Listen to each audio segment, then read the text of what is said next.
윤석열 정부의 첫 주택 공급 대책이 공개됐습니다. 서울 등 도심의 경우 재건축 안전진단 규제 완화 등을 통해 민간 주도의 공급을 늘린다는 계획입니다. 주요 내용 정리했습니다.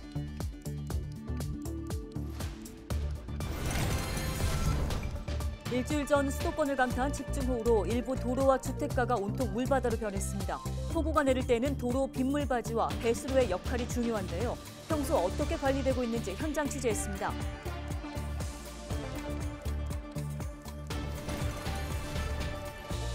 코로나19 확진자 증가세가 계속되고 있는 가운데 서울에서 13,000명이 넘는 신규 확진자가 발생했습니다. 준중환자 병상 가동률은 68%를 넘어섰습니다.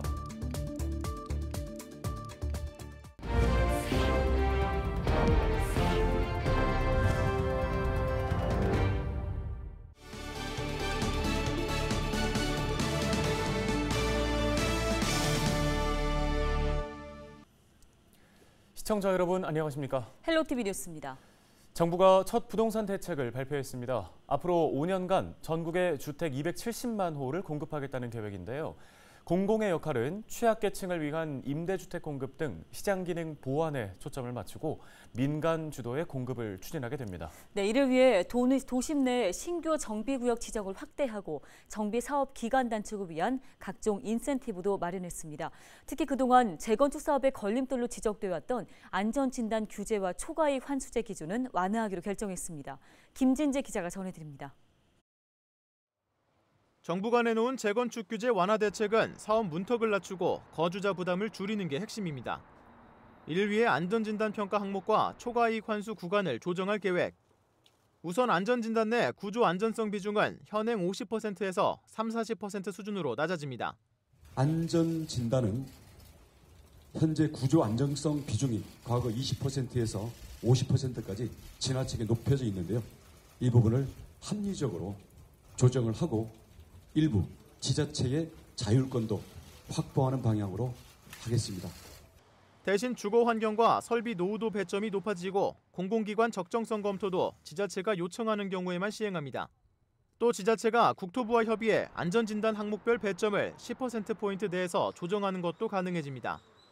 지난 2006년 도입 이후 유예를 거듭하다 올해부터 적용 예정인 재건축 초과이익 환수제는 부과 기준이 조정됩니다. 당초 부과율은 구간에 따라 10에서 50% 수준으로 1인당 이익금이 3천만 원 이하일 경우에만 부과가 면제됐습니다. 하지만 16년 전 기준을 최근 부동산 시장에 그대로 적용할 경우 세대당 부담금이 많게는 수억 원까지 나올 수 있는 상황. 국토부는 시장 상황을 고려해 다음 달 중 새로운 부과 기준을 제시할 계획입니다. 이와 함께 장기 보유 중인 1세대 1주택자에 대해서는 보유 기간에 따라 부담금을 감면하고 고령자의 경우 해당 주택 처분 시까지 부담금 납부를 유예하는 방안도 검토합니다. 정부는 그간 억눌려왔던 재개발 재건축 사업을 정상화해 앞으로 5년간 서울에만 신규 주택 10만 호 이상을 공급할 방침입니다. 헬로티비 뉴스 김진재입니다.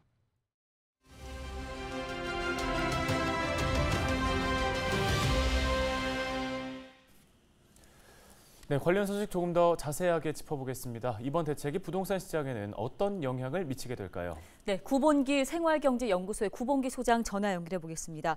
소장님, 먼저 발표된 주요 내용들을 살펴보면 270만 호 공급과 민간 정비사업 활성화를 통한 도심 공급 확대를 요약해 볼 수 있겠습니다. 먼저 어떻게 평가하십니까? 저는 관련해서 혹평을 좀 하게 될 것 같은데요. 아마 다른 국민들 평도 비슷한 것 같아요. 제가 국토교통부 홈페이지 들어가 보니까 벌써 비판 댓글들이 달리고 있더라고요. 총평을 하자면은 불협화음이다라고 말씀드릴 수 있을 것 같아요. 지금 주요 내용이 신규 주택을 5년 동안 270만 호 공급하겠다는 건데요. 문제는 지금이 부동산 대세 하락기인 거거든요. 이 부분에 대해서는 이견의 여지가 없을 것 같고요. 네, 부동산 대세 하락기에는 신규 주택들에 대한 수요도 얼어붙거든요. 실제로 지금 미분양이 증가하고 있는 추세란 말이에요. 그런 상황에서 270만 호를 공급하겠다? 사실 이거는 비현실적으로 느껴집니다. 여름에 겨울옷을 팔고 있는 느낌이에요. 네, 최근에 집중호우 때 반지하 거주가구의 피해가 좀 심각했는데요. 공급 계획에 반지하 대책도 포함이 됐는데 급하게 나온 대책인 만큼 추가 대책 마련도 필요해 보입니다. 어떻게 보십니까? 네, 이번 부동산 대책 또 하나 특징이 구체성이 결여되어 있다는 거거든요. 정확하게 말하면은 제대로 구체적으로 발표한 대책이 없어요. 첫 번째, 실태조사. 실태조사를 하겠다는 겁니다. 두 번째, 재해 우려 구역 즉시 지원. 이거는 이 문장으로 설명을 끝내고 있어요. 재해 취약 주택은 우선 매입 후 공공임대주택으로 리모델링하고 지하 등은 커뮤니티 시설로 용도 변경 추진. 구체적이지가 않죠. 그다음에 세 번째가 위험 지역 정비 및 주거 지원 강화. 이것도 문장이 단순합니다. 재해 위험 해소와 주거 환경 개선을 위한 정비를 활성화하되 세입자 주거 지원 강화 방안 적극 마련. 당연히 적극 마련해야 되죠. 이건 하나만 한 소리고요. 그래서 어떻게 할 것인가에 대한 계획이 없습니다. 그 다음이 신규 규제에 대해서 이야기를 하고 있는데요. 이거는 반지하 주택을 근절하겠다는 서울시 의견에 대응한 걸로 보이는데요. 설명이 다만 이렇게 끝납니다.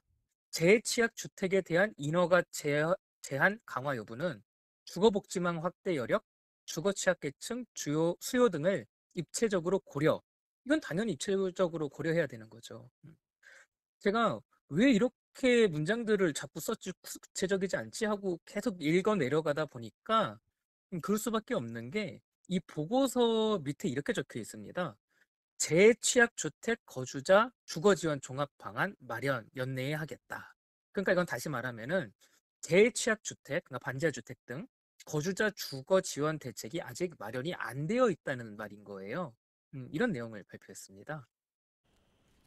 네, 이번에 발표된 부동산 정책 이제 5개년 계획입니다. 윤 정부 임기 동안 펼쳐나갈 계획이란 건데 방향성과 실효성에 대해서는 어떻게 평가하십니까?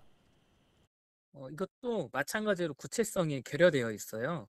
그러니까 270만 호를 어떻게 공급할 건지를 명시하고 있지 않아요, 제대로. 가령 공급 사업의 유형을 세 가지로 나누는데요. 정비 사업 등, 공공택지 등, 그리고 기타 사업으로 분류를 해요. 근데 여기서 기타 사업이라는 게 너무나도 모호합니다. 그냥 일반 주택을 가진 분들이 소위 말하는 빌라 등을 알아서 짓는 부분을 말하는 것처럼 설명이 되어 있는데요. 그런 부분의 공급 계획이 절반 정도를 배치했습니다. 사실 이거는 민간에서 이뤄지는 사업이기 때문에 정부가 컨트롤이 불가능한 부분이거든요. 강제할 방법이 없는 거잖아요. 사실 엄격히 따지면은 정비 사업 등으로 분류한 재개발 재건축 사업도 마찬가지입니다. 이게 아무래도 작성하는 입장에서도 조금 머쓱했나 봐요. 그래서 각주를 이렇게 달았습니다. 국민 요청 현장애로 시장 여건 등을 반영하여 지속 보완 발전하겠다. 그러니까 이게 확실히 정해진 아니라는 걸 말하고 있는 거죠. 저는 이 계획 결국은 지켜지지 않을 거라고 보고 있습니다.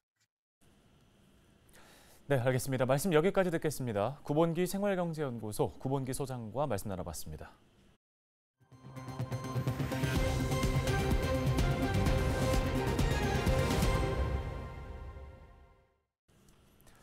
어디선가 나타나 맨손으로 배수로 쓰레기를 뽑아내더니 10분도 안 돼 잠긴 물이 다 빠졌다. 지난 침수 피해 때 화제가 된 의정부 영웅을 보고 한 시민이 남긴 말입니다.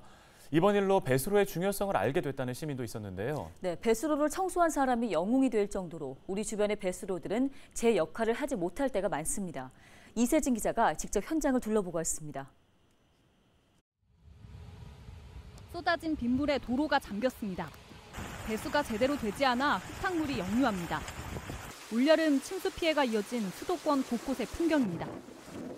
배수를 갖다 뭐 큰 걸 그거 해가지고 물 잘 빠지게끔 할 수 있다든지 그렇게 해가지고 거기서 저 물 갖다 안 오게끔 그 어떤 방지를 해줘야지.